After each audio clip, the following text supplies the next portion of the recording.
Karya imboro yaso karya agashino ka nyoko. Wese bakareba amazi. Kavemo nyababyeyi gacika amaguru gacika iyo mishino yawe. Gaswe nyoko.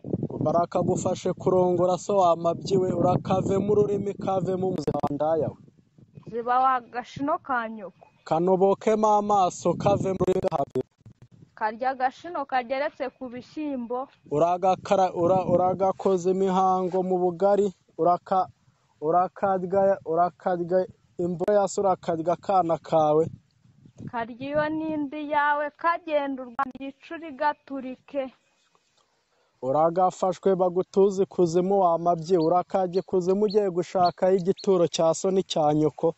We kajyayo ntatike gacumite nyoko umucuritse umuce rugongo ka nyoko. Gaterwa imbara y'igisongo mu mutima. Gacumite nyoko bagiye kumushyingura ka nyoko. Karya imihango ya nyoko ukikuza ya nyogokuru wawe.